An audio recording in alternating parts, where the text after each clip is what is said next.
Welcome to Voices of the Community, which explores critical issues facing Northern California communities. We introduce you to the voices of community thought leaders and change makers who are working on solutions that face our fellow individual community members, neighborhoods, cities, and our region. This is George Koster, your host.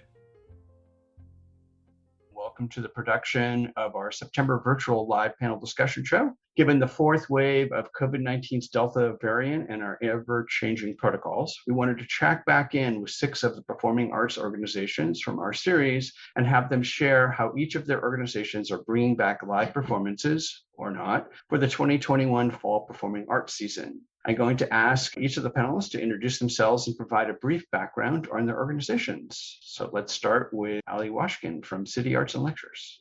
Hi, everybody. I'm Allie Washkin from City Arts and Lectures. I'm the Design and Communications Director. And if you don't know, we are actually over 40-year-old conversation series here in the city.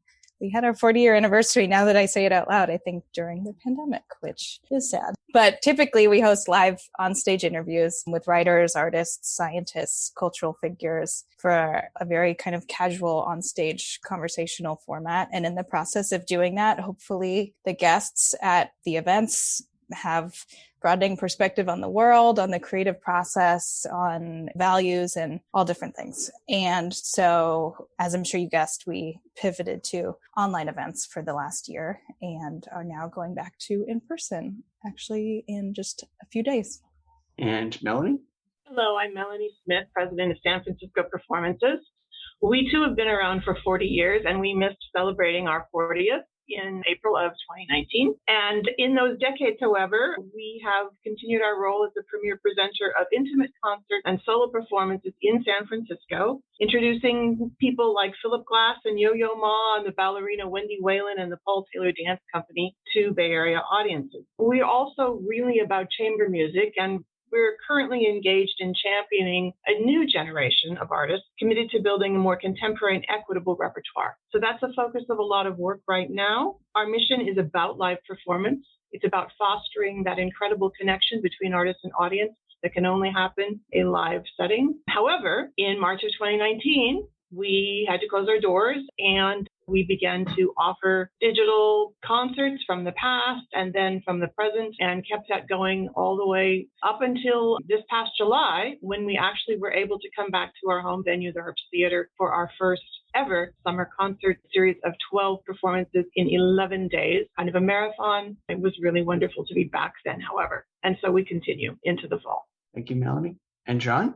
Hi, my name is John Caldon. I'm Managing Director of the San Francisco War Memorial and Performing Arts Center. We operate 3 city blocks here across the street from City Hall in San Francisco, including Davies Symphony Hall, the War Memorial Opera House, and the Veterans Building, where you'll find the Herbst Theater, the Green Room, and the Wilsey Center for Opera. Our 3 resident companies are the San Francisco Ballet, San Francisco Opera, and San Francisco Symphony, but we're also home to a number of other fabulous performing arts presenters, including San Francisco Performances, Philharmonic Baroque Orchestra, the African American Shakespeare Company, just too numerous to mention. So we really have a number of really wonderful users who use the Herbst and some of the other venues here in the Veterans Building. As with all of you, we closed down in March 2020 and pivoted to supporting our companies as much as we could to present digital content, create digital content in the buildings once that became allowed. And of course, as a city department, all of us are city employees. So we also became disaster service workers and had staff running food banks, working at vaccination clinics, working in some of the hotels where we're housing some of the unhoused in San Francisco to help prevent the spread amongst that community. So our staff were deployed anywhere from 1 month to a year to provide services to the city and county of San Francisco as part of the recovery efforts. And we first reopened Davies Symphony Hall in May, and then the Herbst came online after that. And then we just opened the Opera House on August 21st. So it's been a sort of slow rolling opening, but I'm happy to say all of our venues are once again open to the public. Thank you, John. And Patricia? Yes, thank you. I'm Patricia Kristof Moy. I'm the executive director and producer of music at Kohl Mansion, which is located in Burlingame, California, just south of San Francisco. And we're a boutique chamber music organization. And I use that word because we're small, but we're a small organization with big, big dreams, and we try to fit big, big britches. We present chamber music concerts very similarly in many ways to San Francisco performances on a smaller scale in a small venue that's a historic Tudor mansion and a beautiful historic home, formerly a home on the peninsula that's in the National Register of Historic Places. And we also present a lot of educational programs on the peninsula. We are also about to celebrate our 40th anniversary. So hopefully it won't be pandemic anymore. And I'm really sorry that some of you did have to celebrate during the pandemic. Ours is next year. Right now we are opening our 39th year, about to, and we're very excited about that. And I'll talk a little bit later about what's important and what we've been doing during the pandemic and what we're planning. Thank you, Patricia. And Meg? Thank you, George. My name is Meg Friedman, and I'm a consultant and newly minted knowledge manager on the team at AMS Planning and Research, which is a 34-year-old arts management consultancy with offices in Connecticut and California. I'm actually calling in from New Haven, Connecticut, and fondly remembering growing up in the Bay. So it's nice to be reunited with a bunch of folks doing such important work in my hometown. I'm here today because of an independent research project called Return to the Stage. And this is a 2-year-long initiative that I developed in partnership with a member of the faculty at Elon University, David McGraw. And it's designed to track the human impact of COVID-19 shutdowns and related consequences on the performing arts workforce in the United States. Over 3 separate surveys, David and I have heard from a bit north of 5,000 people who worked in the performing arts between March 2019 and March 2020 in the US. And I'm very excited to bring this sort of wide perspective grounded in data to this afternoon's conversation. Thanks, Meg. And Michael? Hey, I'm Michael Sullivan. I'm with the San Francisco Mime Troupe. We're a collectively run, never ever silent and always political theater company based in San Francisco. I am a collective member, actor, director, and the resident playwright. And, the Mime Troupe is actually 62 years old. And we tour around the country and around the world doing our show. All right, I'm going to move to my next series of questions for everyone. All of you have been on the show over this last year and a half, and would love to get each of your insights into how COVID-19's latest version, the Delta variant, and literally kind of almost the daily, weekly changing of protocols and how it's affecting your coming back live, but also some of the lessons you learned in that as well. So I'm going to start with Melanie to talk a little bit about San Francisco performances, because you guys dove in at the beginning of the summer when we magically reopened in June. So tell us more. You're absolutely right. We dove in July. We felt it was up and up and up. We had a socially distant safety protocol plan in place for about a year because I've continued to be optimistic. Okay, surely we can do this. Surely we can do that. All through the 2019-20 season, all through the 2021 season, and surely we could not until this past July. But we were happy to be back. We had this map, people scattered all over an 866-seat house, and we only had 190 people max there. That was fine. Everybody was masked. It was all good. Everything was touchless. We were happy. So we continued this September with more rescheduled concerts with our resident ensemble, the Alexander String Quartet, only to have happen, and George was there, this past weekend, one of the quartet members has come down with a breakthrough COVID, and we got the message about midnight Saturday night that he had tested positive, and we had a concert scheduled, a concert lecture format that's very popular with one of our audiences for Sunday morning at 10. So we had to turn around and let those patrons know that Sunday morning at 10 o'clock was not happening. And my extraordinarily committed staff here made that happen magically. And we had people on site then at 10 o'clock Sunday morning, and only 10 people, audience members, actually showed up who had not heard in advance. This was after adding a new layer for the September concert of proof of vaccination check. This was a decision that our organization made, even though the current guidelines say that you don't have to do that if your audiences are under 1,000, and ours are. We decided that for everyone's health, safety, and comfort level coming back, we needed to go and implement that. So George, I know you've been part of that so far, and our staff has been involved in that. And again, we were going along thinking, okay, we can do this. We're ready. We're on it. And then this new wrinkle happened with an actual artist getting a breakthrough case over the weekend. So now those dates need to be rescheduled. Our official season opens on October 7th for the new season. We will continue all these protocols, including proof of vaccination, and just really hope that everyone continues to be safe and well. But the show goes on. Thank you, Melanie. And turning to you, Allie, City Arts and Lectures, you guys not only produce your own shows, but also manage the Old Norris Auditorium, now the Sidney Goldstein Theater. So how is City Arts and Lectures coming back? You guys did a wonderful job of segueing into virtual space, like everybody pretty much in the Zoom room tried to do. Thank you. Yeah, we got kind of lucky. Our programs run on a school schedule, September to June. So we announced our fall season in that little window of time before Delta seemed as concerning. It was like late June, early July, which actually worked out in our favor. When we announced it, we said vaccinated only audience. I don't think we realized that was going to become the protocol. So we got kind of lucky with that. And in the meantime, throughout the summer, we kind of just leaned into our radio programs, audio only, the radio and podcast, which was also a new thing for us. We definitely hadn't done as many audio only events prior to the pandemic. And now that we are getting ready to open this Friday, we are feeling pretty good about it. I mean, I think for everybody, it's a new thing, but like Melanie said, we have an audience of about 150 to 300 at the most, and the theater seats 1,700.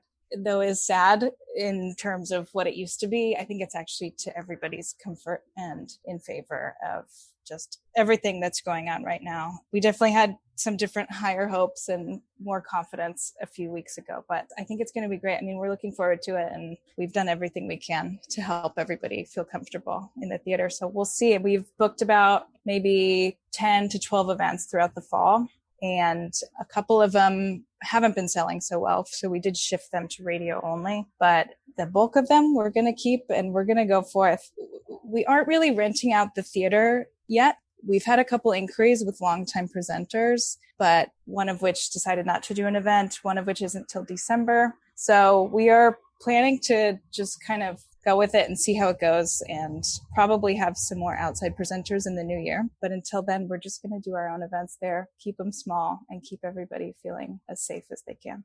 And John, how has the whole complex, you guys manage multiple venues, and you're also a city facility, if you will. So how is it all coming back in your mind? Bumpy might be the word. I think we manage, as Melanie mentioned, San Francisco Performances is our number one presenter in the Herbst, and they were hit really hard when we had to close last year, and have been fabulous partners in figuring out how to reopen. They've been in all of our safety conversations from the very beginning, as has City Box Office. So I think running a large performing arts center, one of the great things is the partnerships that develop. There are so many smart people who work here that we can really share information. So the ballet was putting together its safety plans, the opera, the symphony, and we're able to look at those and share information, and then work with Melanie and her team on how we could approach safely reopening in the Herbst. And there was sort of a brain trust, I think, that formed. The first, thinking about what Allie just said, the first concert in the Symphony Hall, which seats up to 2,700 people, we had 200 people in the audience, which it was simultaneously magical and also bizarre, because we're just sitting in this massive room with this small audience, and everybody was masked, and they couldn't have any brass or woodwinds, so it was just all strings and percussion, and that was really odd. And we were trying to plan back in, say, January, February, the opera's planning its fall season, not really knowing what things are going to look like. And at that time, they committed to proof of vaccination and masking as requirements, and they held that even during the halcyon days of summer. People were thinking that that would be a requirement. They held to that, and I'm happy they did. Obviously, it almost looks prescient now. So they've been seating pretty well. They seat over 3,000 in the Opera House, and they've been seating for Tosca at about 2,200 people, 2,200 people a night, and that's been really safe. The vaccination checks have gone really well. We've offered concessions in that building, and that's all gone really well. And we haven't had any reports from any audience members of any COVID positive infections or anything. So I think that that was all managed really well. So I'm hopeful. September, we had pretty well booked. And then we had a whole spate of cancellations in September, several events canceled, I think because of Delta. But our December looks really robust. December is quite booked, both in the Herbst, and then Nutcracker Ballet is planning a full Nutcracker, and the symphonies will be offering a lot of holiday programs as well. So I think people are feeling optimistic. And John, just staying on that for a second, is each venue different with regards to the mandatory vaccination? Some of the venues, like Herbst, for example, is only 900 versus the Opera House is 27, for example. That's correct. Davies Symphony Hall and the Opera House fall under the mega event category for indoor events because they seat over 1,000. So at this point, they're required to ask for vaccination whereas the Herbst seats fewer than 900, the Toby and the Wilsey Center seats around 300, 350, depending on how you seat it. And the green room is just a couple of hundred if you were doing a recital or something like that. So none of the venues in the Vets building fall under the mega event category for indoor events. So we've been partnering with our licensees to see what their preference is for their audiences. So it depends on the licensee. So we're letting, in the case of San Francisco Performances, we're letting the licensee drive. Other licensees might make different decisions, because in the Herbst, we do other cultural events that aren't necessarily a concert series or a performance. They might have different relationships with their audiences. So we're working with each licensee and sort of letting them decide how they're going to approach their audiences. The staff is all required to be fully vaccinated. So we have a fully vaccinated staff that's working in the space. But as far as the patrons are concerned, we're letting the licensees decide. Thank you. And Patricia, how is music at Kohl Mansion dealing with coming back? So we're on our way back with extra caution, a more aggressive protocol than is required by our county. It's less genteel, but it's much safer and it's more reassuring for our audience. We are only selling 50% of capacity, which is very small. Our venue holds 230 to 250 at the very outside maximum, so we're cutting that in half. And it really is a chamber music space. We are requiring vaccinations with no exceptions. So we're very, very sorry, but a negative COVID test is not going to be okay yet. That may change as we get into the new year. We're not sure, but for now, we will be distancing as much as possible. We're also really in favor of putting on the best possible full concert that we can. We're eliminating a lot of other preliminary things. No live pre-concert talks, no live pre-concert master classes, no post-concert receptions, no food and beverages allowed. That's very hard for us because we're known for our hospitality. We're known for our artist receptions and lavish buffets that are included with every concert for everyone in the audience and included in your ticket price. So it's hard for us to go that route, but I know our audience understands. At the same time, we've not raised our ticket prices at all. In fact, we've incorporated the ticket fee, which makes it actually a little bit less expensive now in some cases to buy tickets. But we are responding to our audience's requests and their needs. And we've done continuous surveys, continuous communication with our audiences, with our artists, our patrons, our donors, our board. And our board has been very, very active in making these decisions and really taking on a lot of the responsibility for making sure that safety is absolutely primary in our venue. So we've announced our full season. We're selling our full subscription. We open on the 31st of October, Halloween. Last year during COVID, we went through early June. This year, we're ending in mid-April with our live concert series. And we'll see after the first few concerts whether we can get a little bit more liberal with our capacity and sell more and maybe open up a little bit more hospitality. But for now, no, we're trying to really make everyone feel absolutely secure and comfortable coming back. And we've been very happy with our response so far. Our patrons are eager to get back. So more on that later. Thank you. And Michael, Mime Troupe, known for doing live shows, obviously in the park. Couldn't do it last year. I got a chance to launch the whole Resistance Radio Theater. How is it dealt with it this summer, and what are you guys doing coming into the fall?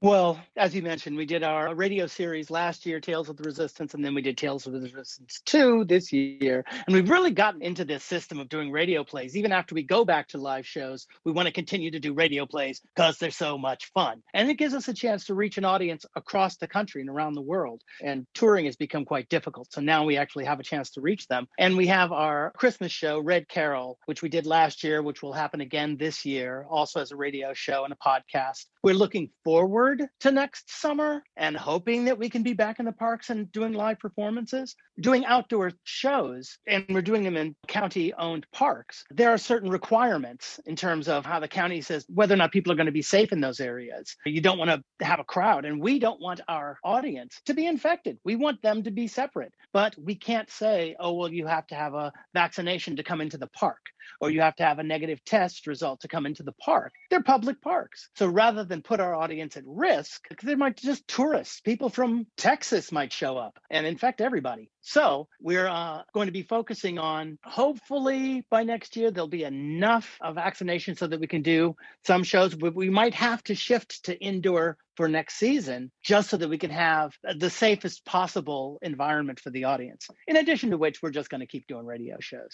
Well, to stay on that for a second, you guys, when you launched it last year, we were able to get you onto KSFP. And then, of course, you also put it across the country. What's been the response of the audience to Tales of the Resistance? By the way, they're hilarious. It's been interesting. I mean, on the one hand, the people who come to see Mime Troupe shows to see the big set and the big costume and all of that stuff, that as a theater of physical and visual comedy, suddenly doing the exact opposite and going onto radio was kind of a shock for people. And I ran into someone in Golden Gate Park yesterday who was a big Mime Troupe fan and loves the Mime Troupe, but hadn't listened to any of the shows because going into the park was part of the experience. It's like with any theater company or any performing arts organization, it's part of the ritual. Is going into that theater, going into that park, packing that lunch, calling all your friends, all of that ritual that people are missing that can't be replaced by something that's purely online, purely visual. And so that's made it difficult. Like I said, we've reached a greater audience in some ways, or at least we think we have. We don't know who listens to the radio. But at the same time, I know that we've gotten less feedback than we normally would from audience members. I'm so used to doing a Mime Troupe show and after the show, going out to the audience and having people talk to me about their response and how they loved it or what they had trouble with or what it made them think about. We have no feedback now unless we run into somebody and they say, hey, I really liked the show. But not having that is very difficult. Not only is there no applause, but just like I said, no immediate feedback from the audience about how we've affected them, which is the point of our theater. So it is a little difficult. So if you've listened to the show and you want to let us know how you liked it, please let us know how you liked it. We'd love to hear. Thank you. And Meg, turning to you, you've just finished the third of the 3 different surveys, and your perspective is different than most of the promoters and venues here in that you have really focused on the folks who are working behind the stage and in front of the stage as well. So what do you feel are some of the findings of and concerns of the performing arts workforce coming back? Gosh, it so strongly echoes everything that everyone on the call has already said about their priorities, bringing audiences and artists together again or still in new ways, in new places. One of the hypotheses that we started with back in April 2020, when we said, oh my gosh, the communication networks that support this field of freelancers and tons of different types of organizations are just communications falling apart. What we found is that the folks who gravitate to the performing arts are, in addition to being career administrators and producers and singers and so forth, career optimists. People are so extraordinarily determined to make it happen. One of the questions that we've asked about is how people are coping. We developed a bunch of different things to check boxes so you didn't just have to write a long essay about what you're doing to get through the day. And then we asked why people are coping in certain ways. And over a third of everyone, even 15 months into the pandemic, say they're doing things because it helps the performing arts. And that's just an incredible statistic. Almost 40% of people are coping day to day, sometimes without having heard from an employer for over a year, because they think it will benefit the field. And I hope that for the organizations and hiring managers listening to this call, you hear that and take heart, because the word on the street is that it's kind of hard to restaff these days. And so people are really interested in helping the field thrive, not just sustain. I'm a big fan of the thriving idea, not just viability or sustenance. Thank you. And I want to turn to next question, and this is really kind of a question for everyone. So I'm going to start with you, Allie, and that is, what do you feel has been the biggest impact of City Arts and Lectures continuing to try to keep your programming going over this last 18 plus months?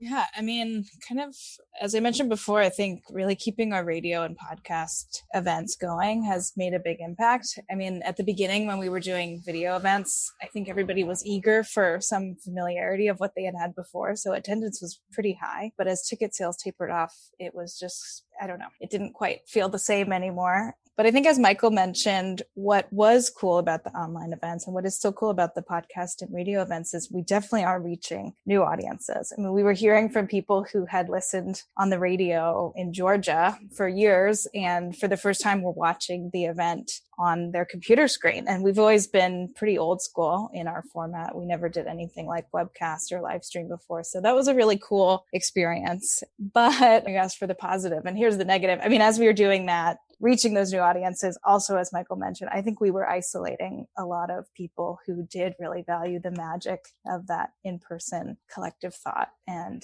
gathering. So I think for us, it's really reminded us of the value of being together in the theater. And we really, prior to the pandemic, we were about 70% ticket income supported. So as ticket income tapered off, it was just kind of like trying to figure out what else we can do or how we can just pare things down. And through that process, I think it really did help us learn and engage with all different facets of our audience and ways to be creative. But we're definitely looking forward to this next chapter that's coming up. Thank you. And Patricia, turning to you, because again, so much of your work was done very intimate in the Kohl Mansion, and I know you have pivoted like everybody into virtual. So what do you feel has been the biggest impact of keeping music at the Kohl Mansion still going?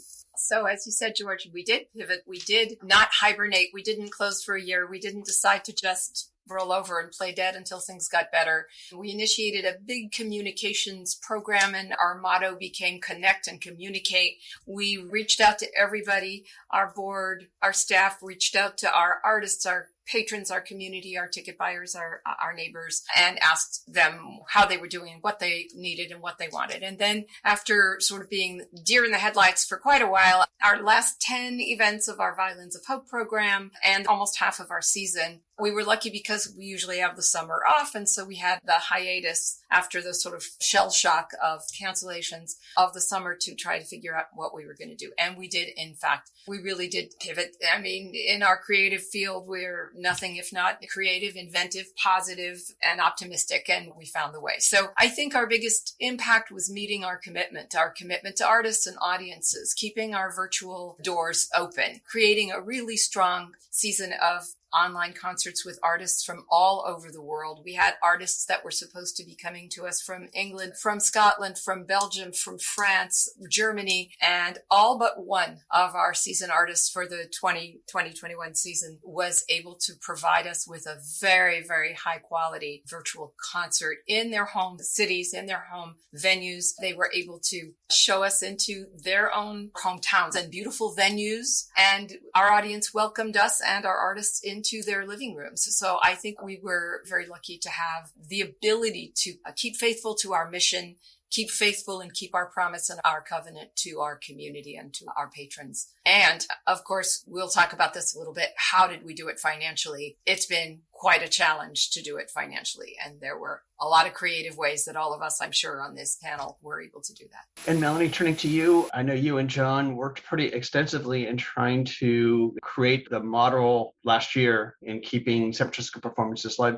Could you share a little bit about what you feel has been the impact of keeping San Francisco performances out there virtually as well as now live?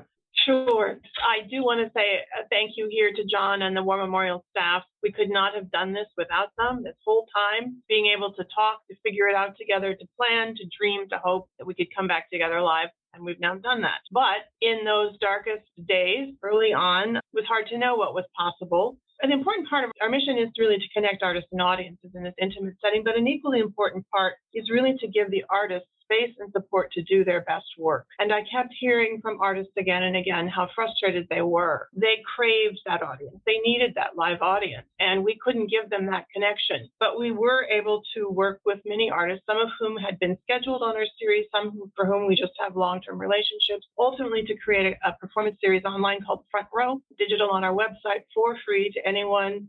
And I'm really proud of it. This is something we never imagined ourselves doing. We were able to put together 36 programs on that series that ran until very recently, until through the spring, with new content, creating opportunities for artists to record work, whether it was just audio or it's video. And again, just supporting them and paying them fees in order to do this while not monetizing it any other way. So that's interesting, so that they could do what they do best. But to a person, they're thrilled to be coming back live. So I think just keeping in that connection, keeping that hope alive with the artists themselves has been a really important part of our impact. Also then keeping the connection with our patrons. There was something for them to see, something new coming up, something to check in on and hang on until we could get back to be face to face. And John, you've been at the intersection of multiple venues and multiple performing arts organizations. What do you feel has been some of the biggest impact of a facility like the San Francisco War Memorial Performing Arts Center working with performing arts organizations? Well, it's interesting because I think unlike most of the folks on this call, other than maybe Meg, we're not creating the art or producing or presenting the art that happens on stage. That's Melanie and her team at San Francisco Performances are doing that and did a fabulous job with some online content. Inter Music SF did its first ever virtual music day from the building. San Francisco Symphony in Louisville doing its regular gala concert presented Throughline, which if you didn't get a chance to see, it was beautifully filmed by Steve Condiotti. The ballet presented a previously recorded digital version of its Nutcracker. And while that wasn't broadcast live, it partnered with the Boys and Girls Club to make that available to kids across the US who might otherwise never have a chance to see it. So we as venue managers, our goal was to support the artists who were coming in any way we could. If it's how do you need to use the space differently? What sort of equipment do we need to bring in and staff, and making it safe as well. I know more about HVAC systems than I ever wanted to know in my entire life. So ventilation and cleaning and safety protocols. So that was the role that we played. But I think as a sort of tangential observer of it, what was amazing to me, and I cannot speak to whether or not this will work, was in those moments I was hoping, gosh, will it become possible for some of these companies to return to live performance and also have captured this wider spread digital audience? And I'm hoping that there's truth in that. I'm an avid consumer of live performance, and I think so much of what I'm hearing right now really resonates with me. I think Michael hit the nail on the head about the ritual. If I come see the Mime Troupe, it's about going to the park. If I go to Cal Shakes, it's about being at the Bruins. If I go to the opera, it's about being in the opera. So there's far more to the experience than just the art. So I'm so excited to be having all that part of it come back. And I'm hopeful that the artists on this call and any other artists in San Francisco and the country are able to also continue to maybe grow their audience beyond their walls or beyond the trees around them in the park, and maybe have a secondary audience. And I guess the future will tell us if that's true, but I'm hopeful that it is. Thank you. And Michael, kind of turning back to the Mime Troupe, because the theater has been you in the trees, if you will, in the past. What do you feel has been some of the impacts? And then this kind of segues into our next category, if you will, and people have been covering it in some of the lessons that you feel that the Mime Troupe has learned over this last 18 months. Well, one of the great things about us pivoting, as we did really quickly from big outdoor show to radio show, was it allowed us to employ a lot of people. Suddenly we could turn around and there were a lot of actors who, even if we could only use them for a brief period of time, like last year we did 20 weeks, this year we did 10 weeks, but there are ex-mime troopers in Los Angeles and back east and all over, and working with actors we could never work with, like Francis Jew in New York, this Broadway actor, but he's a fan of the Mime Troupe. And I could call him up and go, Francis, do you want to do a show with us this year? You're not doing anything else. And he was like, as a matter of fact, I would love to. It was so wonderful to have that chance to work with him and mime troopers who have been too busy, like Rotimi Babiaka and Lisa Hori Garcia, who moved away. Even though everybody was recording in their home, it still gave us a chance to have enough of a virtual community and include Bay Area actors and national actors that we hadn't had a chance to work with before. And it was really important for us in an election year, and it's such an important election year, which we've all managed to survive. Ramifications of it and ripples we're still dealing with, but it was really important for the Mime Troupe to have things to say during that year. All of those protests that were happening last year, to make sure that people that were isolated in their homes or isolated in their communities around the country could feel still part of a general activist community. People that we would normally be able to bring a show to, but we couldn't. To be able to say, you're not alone in this. And it's not just the news, it's more than that. And so being part of that community was super important. Being able to employ ourselves and others, even though we made almost no money last year because of that. We were very fortunate that somebody stepped up at the end of the summer and gave us a huge amount of money that basically covered the amount of money we would have made for a summer show, just because they were so grateful that we were doing radio, because they were like, we really like radio shows and we like audio content. Thank you so much. We will give you this amount of money, which paid for the show, which was really nice. And in terms of, like I was saying, for the future, after having done this twice, and like I said, and having Red Carol coming up, and also we had a video of one of our older shows, or Freedom Land from years ago, that we got permission from Equity to actually put on Vimeo and show, which was a big deal for us, because we'd never been able to show some of our shows like that. And it just so happened there was a really excellent pirated version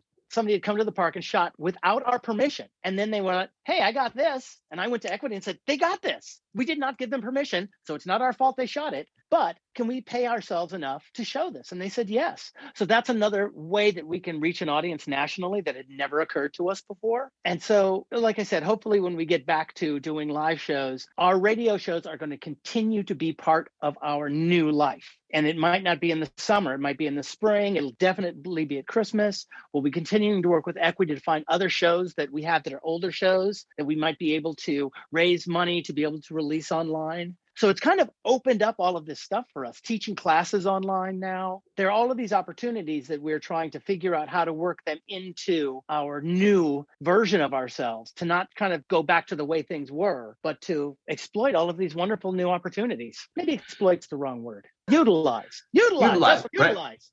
It's much more positive. And Meg, coming to you, what do you feel are some of the lessons that came out of the 3 different surveys of the actual performing arts workforce that you have identified? Well, one of the unfortunate learnings is that communication in this industry, like performing arts broadly defined, really is quite fractured. There's no one place to go for stuff. Even if you're one person, you probably have a few different occupations. In fact, over 70% of the people we heard from hold multiple occupations. And whether that's 2 jobs in a year or 3 different job titles in a career, we have incredible occupational diversity at the individual level. So there's a real opportunity for the field as we reimagine ourselves and sort of dream ourselves back into fully operational, whatever that ultimately looks like. We have a chance now to rewrite the script of how we reach each other. And it's pretty exciting if we just take the opportunity. We've also discovered a huge, huge appetite for advocacy, coordinated advocacy, building on the activism and the marches and the demonstrations that Michael just described. It's not only in the political environment of our country and the global communities that we belong to, it's also inside this industry. The Shuttered Venues Operators Grant is an incredible example of what can happen when a coalition of the performing arts leadership gets together, links arms, and marches toward a goal. And boy, wouldn't it be something if we wound up doing that again about policies that benefit the performing arts workforce and make it more stable and more resourced to continue being a freelance workforce that moves from organization to organization and moves from city to city and keeps this incredible cultural industry thriving. So that's my big hope, that we take the advocacy lessons and keep them and carry them forward. Thank you. And Melanie, turning back to you, what do you feel are some of the lessons that San Francisco Performance learned over this last 18 months? I think I'm echoing everyone else who talks about the idea of communication is key. Not only was it important to keep in contact with all our patrons and let them know what was up, to hold that hope out there. And we adopted a policy that was a little controversial. It was a policy of rolling cancellations because, ever optimistic, we kept thinking, we have this plan in place. Maybe we'll have an opportunity to utilize the safety plan, get started on a modest way, move forward. So we didn't just cancel things carte blanche. And I think that actually was really important psychologically for our team, which all stayed together. Nobody was laid off, even though we were working remotely. And also, I think for our audience to know that we were there, that we were in this, that we were going to keep trying to bring us back together. So I would say that ongoing communication, both to the patrons, but also with the artists themselves, was really important. And they knew and they believed that we would make good on our commitments for the performances that had been canceled, that we would bring them forward into the future as we're doing now. There's a ton of them to come in the next couple of years, but we're committed to doing that. And they know it, and they know that we've kept the faith and kept in touch with them. That's really just been the key to all of it, keeping in touch, hearing people, letting them know that we're there, letting them know that we believe we can move forward, not just saying, well, this isn't going to work, so let's just stop. That probably was the biggest lesson learned as we evolved. And perhaps it was naive in some ways to say we can keep doing this, but I think ultimately it was to everyone's benefit to keep going, keep trying. And the majority of our patrons held on to their tickets throughout this time, almost 18 months. Majority of them held on to their tickets. They're using that credit now. In some cases, they've donated those tickets back. But the percentage of refunds that we've experienced is absolutely minimal because we've kept the faith and kept it going. Thank you. And Patricia, what are some of the lessons that you guys learned? If I may, George, I want to take just 1 second to commend the War Memorial and John on finally taking this time to upgrade the seats in the Opera House. I've been sitting in those seats for 45 years, and I went to hear Tosca, and I've never been so comfortable in my whole life. It's fabulous. I'm so happy to hear that. So Music at Kohl Mansion, we really grew up during COVID. We learned to trust ourselves in this new virtual realm. We learned that it was okay to fail sometimes, to experiment, not always to get it perfectly right. And that's really hard. It's hard to get comfortable with that when you've prided yourself in reaching for perfection, in perfect polish, in being at the highest possible level of performance and everything else, production and all of the rest of it, printed material and everything that we do visually. So it was really a lesson in humility for us, but we traveled through all of the trials and tortures of initiation, like in the Magic Flute,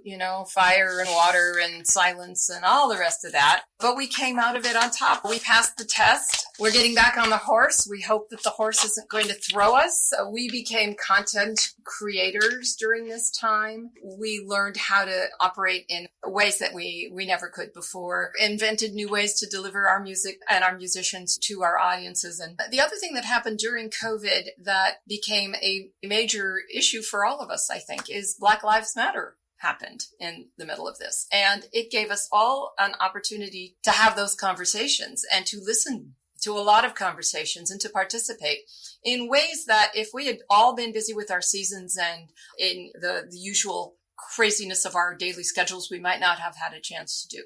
And so at Music at Kohl, we've done a great deal to listen, to discuss, to talk about justice and equity in the arts, social justice in the arts, and our Arts Commission in San Mateo County started an arts and social justice project as well. So they gathered a lot of us together to talk. And we've done a lot of planning, and we're very excited about what the future holds in the area of equity in classical music and social justice for music. So we are daring to do things that we didn't dare before. We've gotten more adventurous, more daring in this, especially those of us in classical chamber music with an often conservative audience. We think this is the moment that we can introduce some new ideas and some new art and some new thinking to our field. Thank you. And Allie, what do you feel are some of the lessons that City Arts and Lectures has taken away over this last 18 months? I have to second what everybody has said already. Communication has been a really big thing, especially as we get ready to reopen, trying to figure out where even to get the information on how to do it. And as Meg said, it is very hard to find all that in one place. And I know my colleague has been on these calls, I think every other week with venues around the country where she's just been able to gather information about what other people are doing and how they're doing it. Shout outs to City Box Office too, and to the War Memorial and everybody else who's done events ahead of us to help us know what to do. I think it's really taught us to be flexible. And I think the one thing I don't think I heard anybody mention is I think it reminded us that we need to have a backup plan. I don't think we had any clue that the very base of gathering people in a room would be questioned. But because of that now, I think we have a backup plan, which is good to know and is actually kind of comforting in a very weird way. If it were to happen again, it would definitely be much easier to pivot than it was in 2020. And John, since you have multiple venues, what do you feel are some of the big lessons that you guys learned over this last year and a half?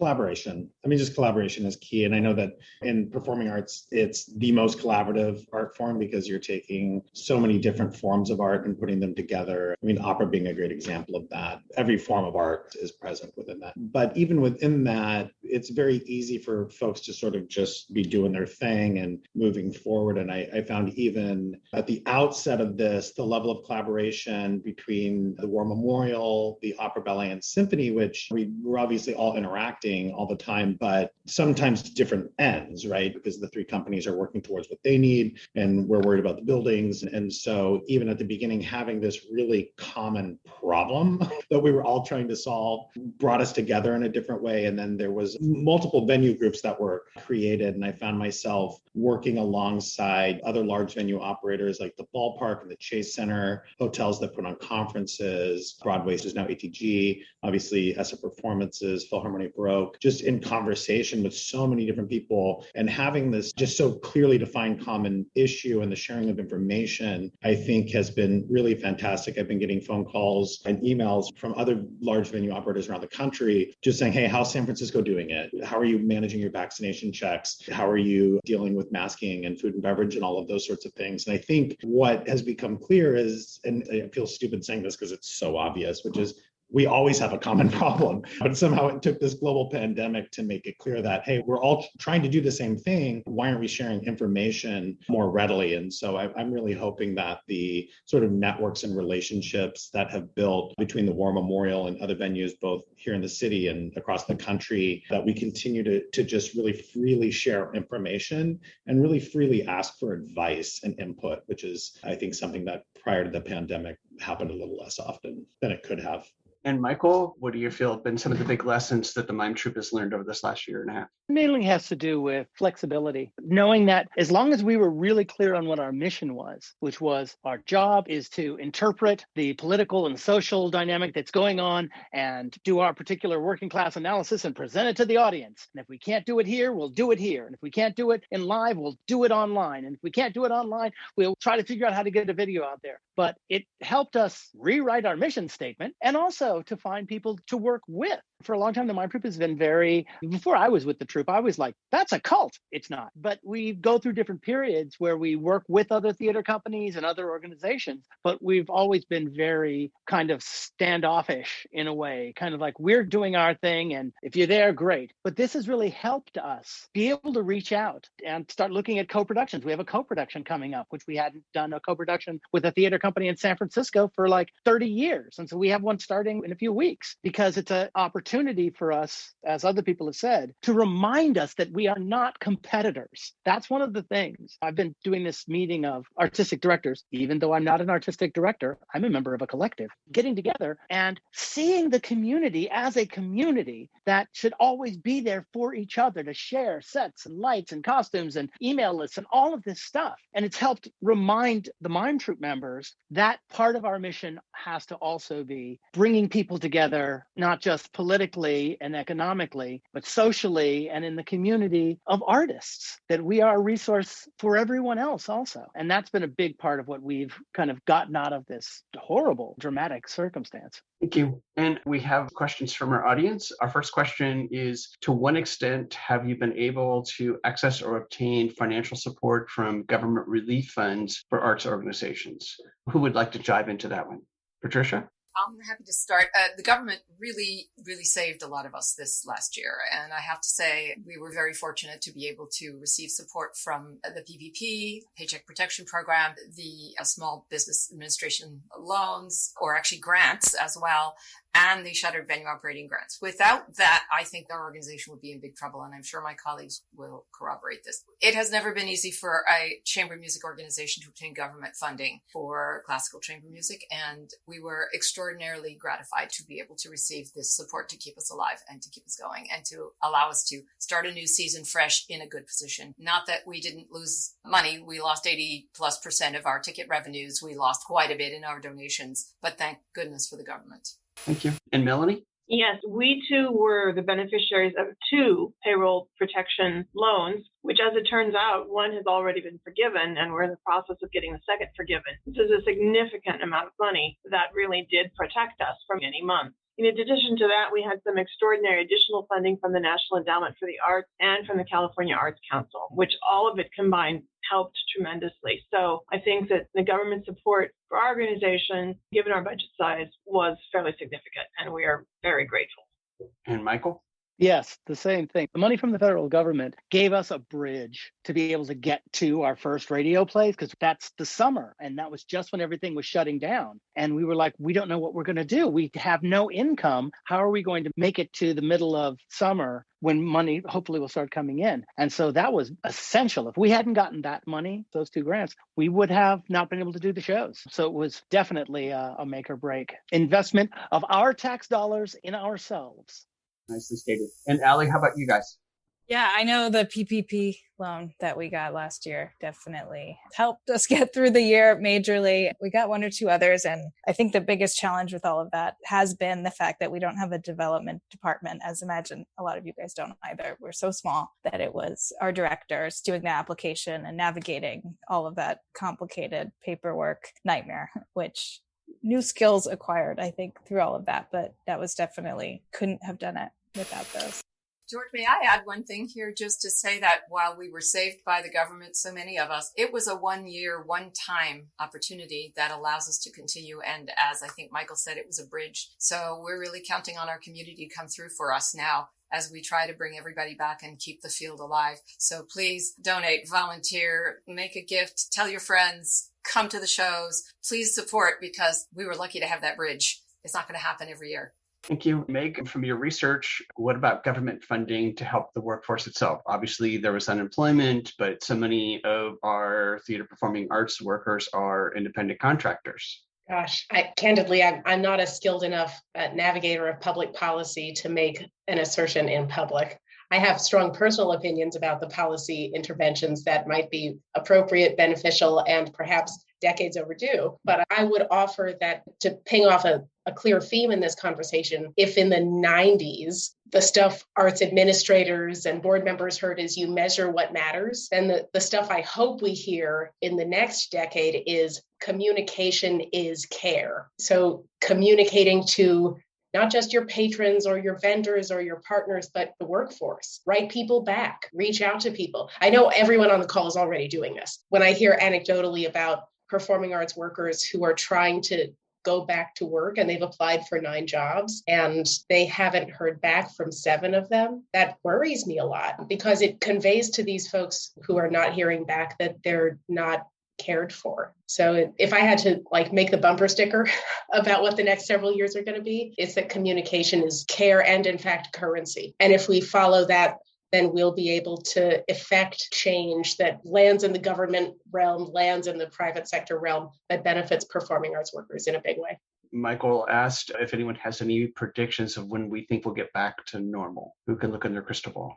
This is John. I'll jump in. I don't know if I have predictions. I mean, I think normal's changing a bit, right? Isn't getting your vaccination card checked now normal? That's normal, I guess. At least in San Francisco. I saw another one jump up, which is we've had absolutely no pushback to, maybe I'm jumping ahead questions here and going to try to combine the two, but we've had no pushback to requiring proof of vaccination at our venues in San Francisco, nor to masking. People are even respectful in the Opera House where we allow beverages in the auditorium of taking a sip and putting their mask back on. Every show you have one person who you have to threaten with kicking out because they don't want to wear their mask. And you have one person who sees 2,000 people wearing masks and says, not enough people are wearing masks. So you kind of have the extremes there. But I think in some ways, there is somewhat of a new normal that is going to be with us for a while, which will be a very heightened awareness of health and safety in general. I know we've spent a lot of money and a lot of time upgrading our HVAC systems and getting those to be compliant with CDC guidelines. Obviously, all the vaccination, we have hand sanitizer stations out, just checking all of that stuff. And so when are things going to be back to normal? This kind of is normal.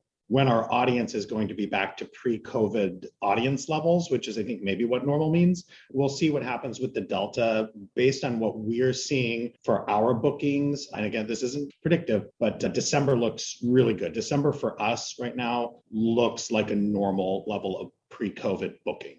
So what we've all learned is a lot can happen between September and December. The Opera House was the first venue in the United States to be forced to close due to COVID. We had a 2 p.m. matinee of a ballet performance of A Midsummer Night's Dream on Saturday, March 7, 2020. And that was the first thing in the United States canceled. So I was shocked, and I still am a bit. So certainly anything can happen between September and December, but we're seeing sort of a steady rate of increase in bookings. And for us, at least, December looks like a normal pre-COVID month.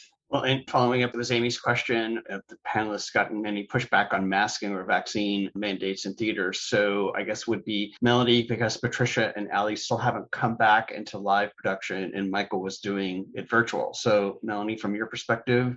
No pushback whatsoever. In fact, the more obstacles we seem to have thrown at our patrons, just because that's the way it is, the more they understand. I talked to colleagues around the country, and I, in fact, went to my first live in-person conference a few weeks ago for the first time in 2 years. And I was just struck by what an enlightened bubble we live in here, truly. You talk to concert presenters in Arizona, not to mention Texas or Florida or anywhere like that, or even in pockets of Northern California, county by county, they are up against things I don't know that we could handle. They're up against people protesting outside, people who've never bought a ticket, protesting outside about mask or vaccine mandates. So no, here we are very fortunate to be in the community where we are so proactive, so careful, so cautious, so smart. And we're really very grateful for that. Thank you. And Eric, you had a question? Yeah, so I understand where Allie was coming from, where she was saying being in the pandemic, people have realized like everybody's missing the live performances now. And because we've been locked away for a year.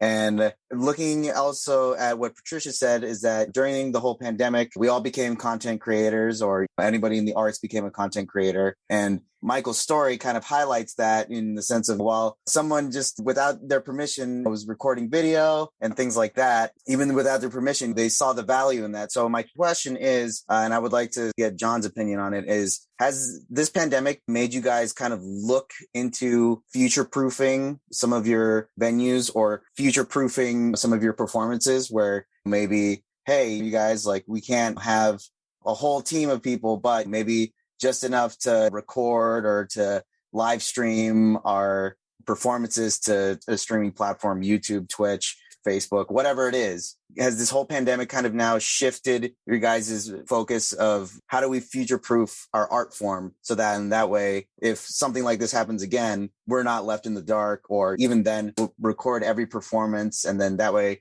we have content on the back burner to show people or to post. So then that way people can still consume our content. I love this term future proofing. I'm stealing that and I'm going to use it a lot. So I'll start there.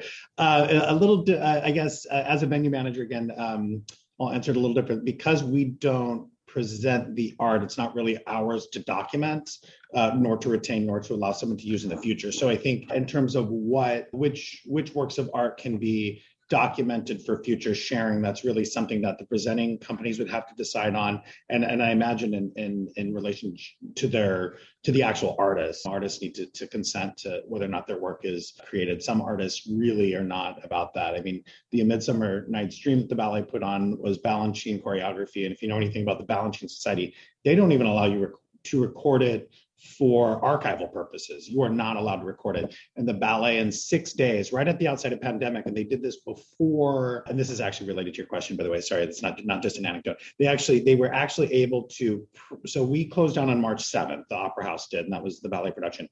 And the city didn't actually go into shelter in place till Monday, March 16th. The ballet had a week-long run of A Midsummer Night's Dream, which is their big moneymaker for the spring. And they were able to coordinate not just with the Balanchine Society, but with all of their unions to be able to create a recording of that performance the following weekend, which was 2 days before we went into shelter in place, so that they could offer that online. Right, which was an incredible feat to do that quickly. And they were able to meet the obligations for their ticket purchasers by doing that. But and I use that anecdote to illustrate all of the things that stand in the way of future proofing, right? So you have the owner of whatever art has been created, obviously with a lot of classical music, it's already under public domain. But if you're doing a play or something like that, somebody owns the art. You have the artists on stage who have rights to that. You have unions that you have to interact with.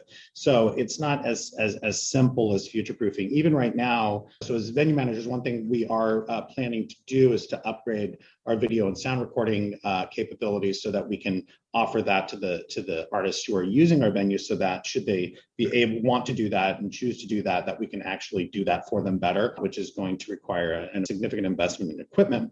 But really there's a lot of navigating, and we're certainly advocating. For us as a venue manager, one of the challenges specifically is with the stagehand union, the IATSE union, who they're really great. They're a great local partner. We really love working with IATSE Local 16, and they've been a fantastic partner through this whole pandemic. At the same time, the structure of video fees with a lot of the unions, and I would say this is true of IATSE, is sort of an outdated model. It's really harkening back to the day when you could make money off video. So back in the 80s, the 90s, you could record something, make a DVD or a VHS. It's an analog thing. You sell it, you make money on it. I mean, anybody who follows music knows you don't make money off CDs anymore. You don't make money off of those recordings. But the fee structures and the sort of restrictions around that are baked into these contracts are really harkening back to that era. So to future-proof, to your point, we first have to sort of restructure some of the past shackles that are on all of us. And so as an example, if somebody were to want to, right now we're live streaming this on Facebook, right? So if one of my presenters wanted to come in and present a concert and sell tickets to it and live stream on Facebook, even though they're not making any money off it, there would be some pretty substantial fees that they would have to pay to a variety of unions, possibly for that recording. And now I want to be clear to say that I think everybody should be compensated for their work. I think artists and technicians who work in this field are not paid enough, especially with the smaller companies. So in no way am I implying that artists should not be paid for their work. It should not be paid for the recorded content, nor the people who are working for it or working on those productions. Absolutely, they should all be compensated. But I will say that I think that the structures of how that work and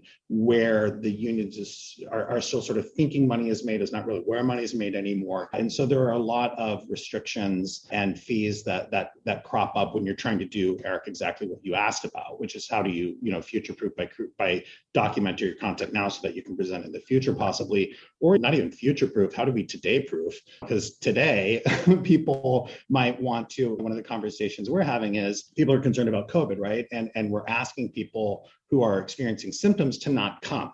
Right. If you're feeling like you might have a COVID symptom, please stay home.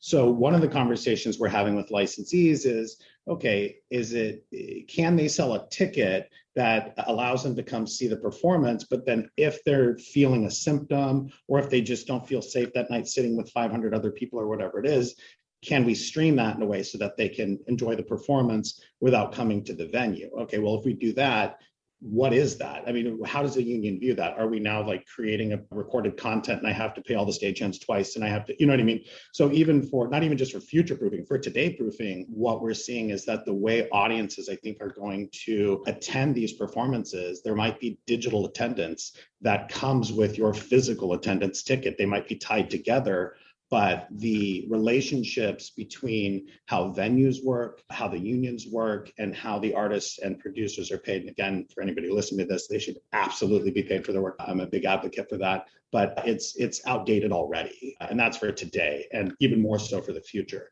So I think there's a really big conversation that needs to take place between the unions that are representing the artists and the technicians, between venues and between presenters, and figure out how to really revise the entire model to make sense for today, wherein streaming doesn't make as much money as analog, and analog is gone, and people have expectations about what they can access digitally. It's just, we're already in a completely different paradigm, and I don't think that anybody's caught up yet.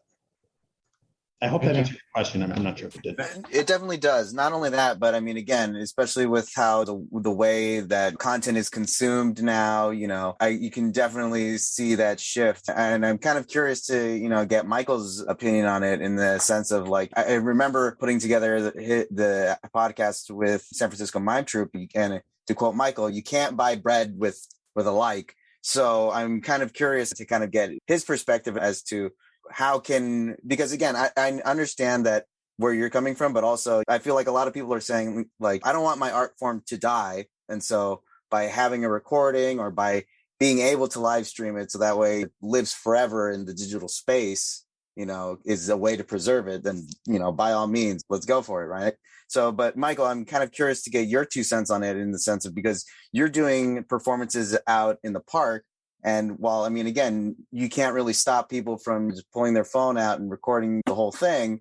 Is that something that, again, being a performer, is that something that you guys would value, in the sense of, not to say that you would get a team, but if somebody was just able enough to record it and then just, hey, no fee, nothing, just here you go? Yeah, no. Because there are a bunch of different reasons. Like, there was someone who, for years, we didn't know that she was coming to our shows and recording them.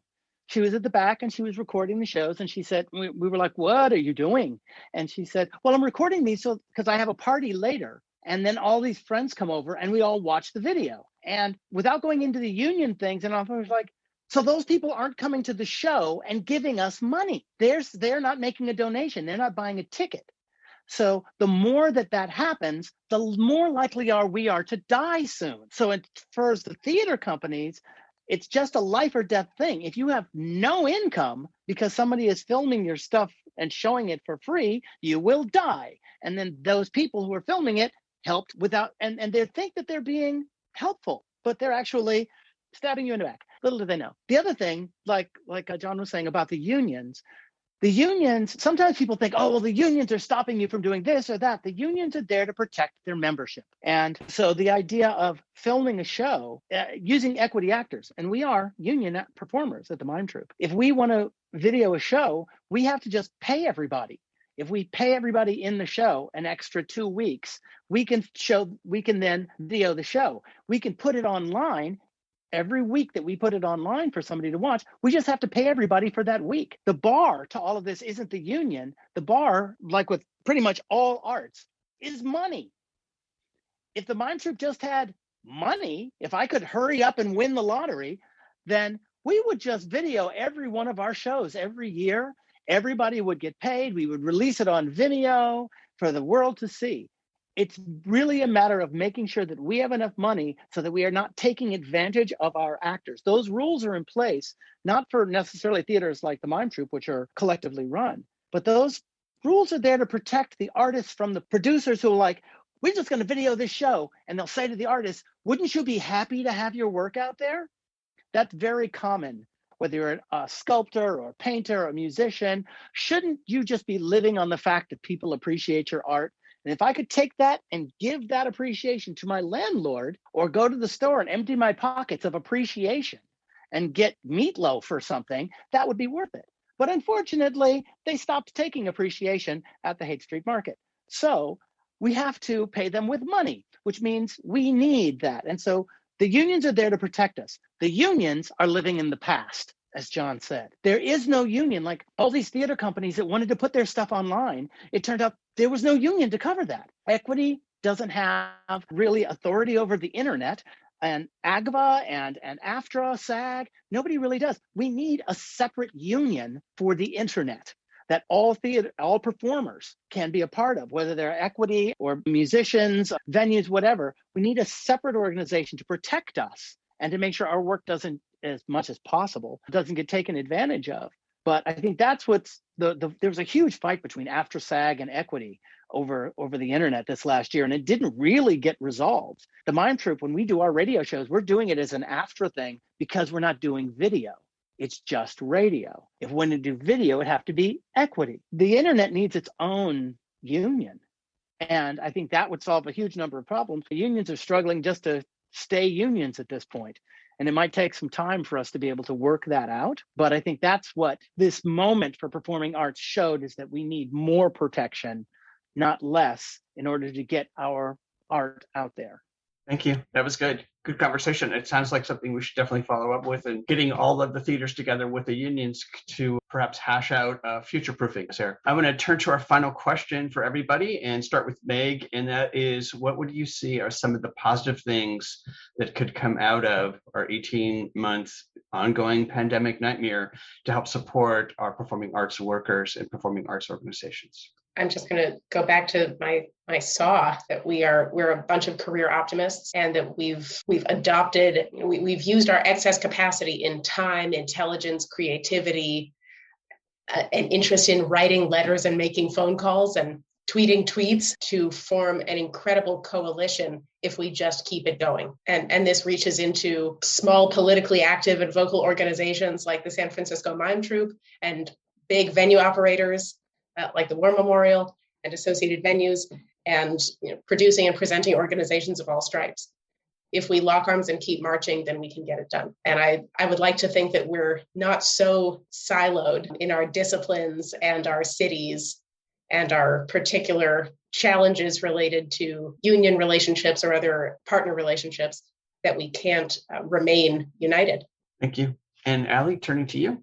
I think maybe I already mentioned it before, but I really think for us, it's just a reminder of the vitality of gathering together and just that experience of it, and really valuing it. If the audience is small, if the audience is big, I mean, just the little bit of hubbub in the lobby and people clutching the book of the writer with other people who have just read the writer, and just kind of the magic of that. And I think keeping it as our main, I mean, it's always been our main focus, but I think it's really reminded us of the importance of that. And I think, like I said before, the requirement of being flexible, having a backup plan, being able to pivot and come together and learn from each other has been really important. Thank you. And Patricia? I think it's that we learned that we're resilient and that we're strong and that we are resistant and true and loyal, and that we're loyal to our values and our missions and our patrons, and that the creative sector really leads the way. We're the uplifters, we're the second responders, we're the storytellers, we're unstoppable.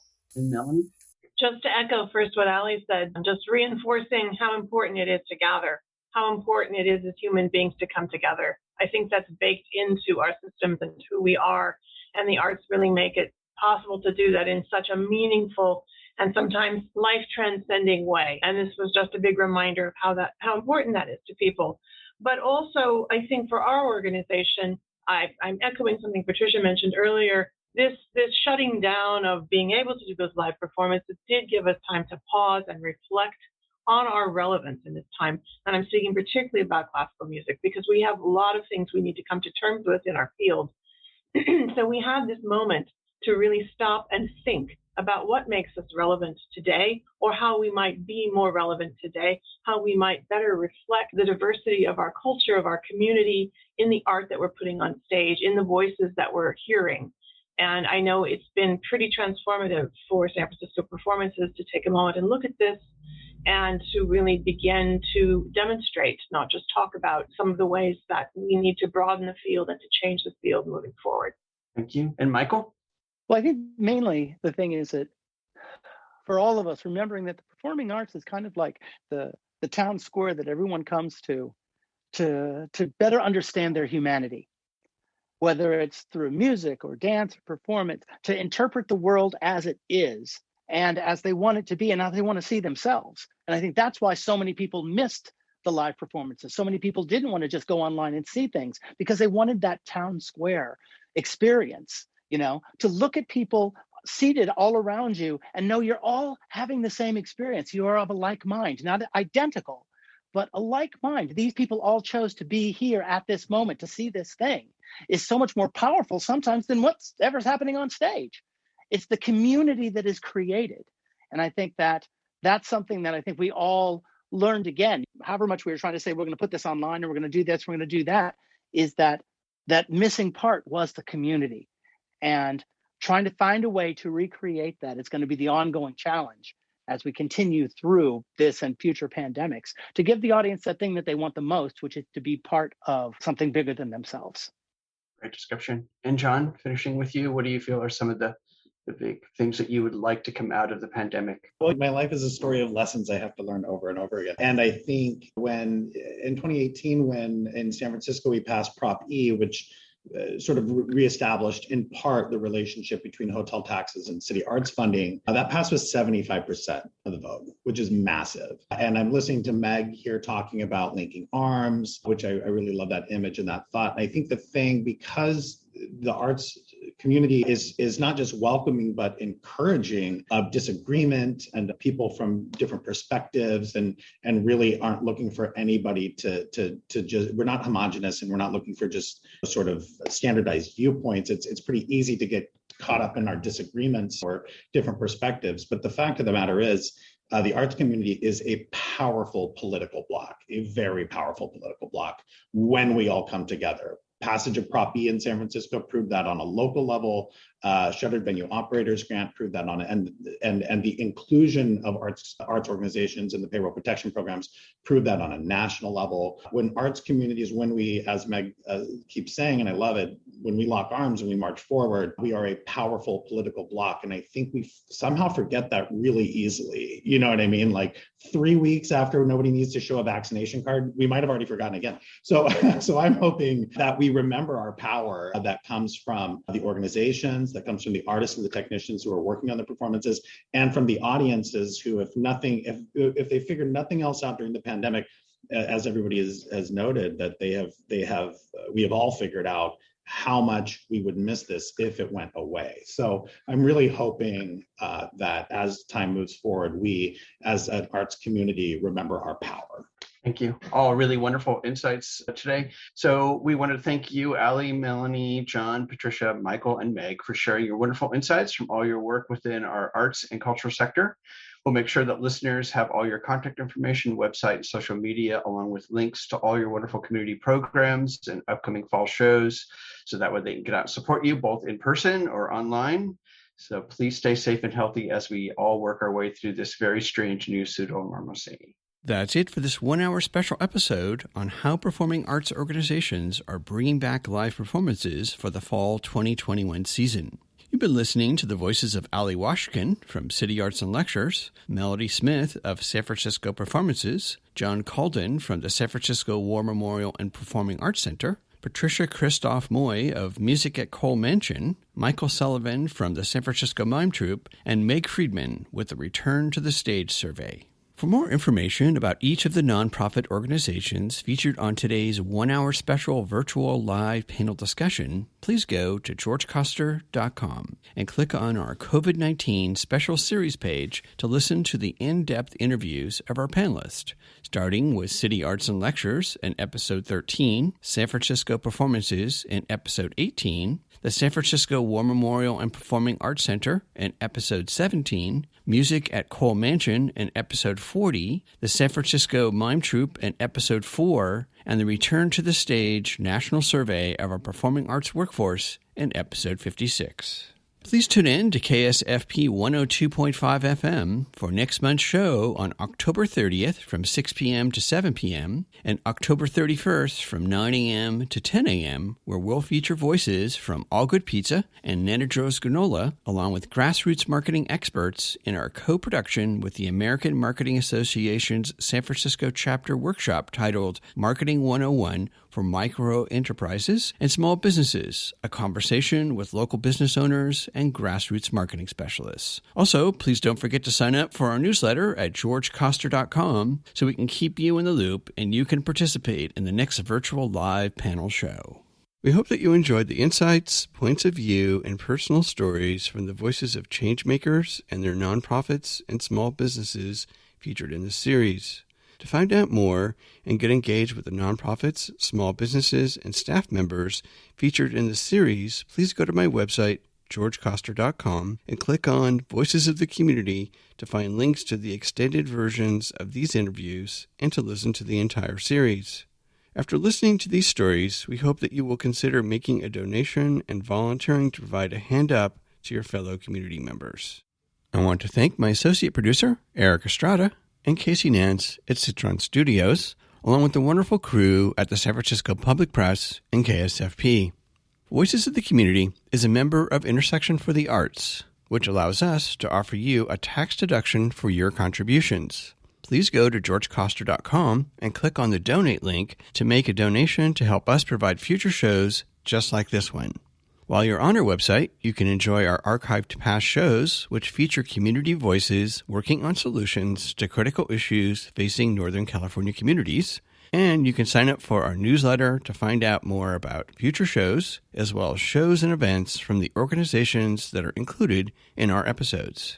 Take us along on your next COVID walk by subscribing to Voices of the Community on Apple Podcast, Spotify, and Google Podcast, or wherever you get your podcast. You can follow us on Twitter at George Coster, and we'd love to hear from you with feedback and show ideas, so send us an email to george@georgecoster.com. I'm George Coster in San Francisco, and thank you for listening.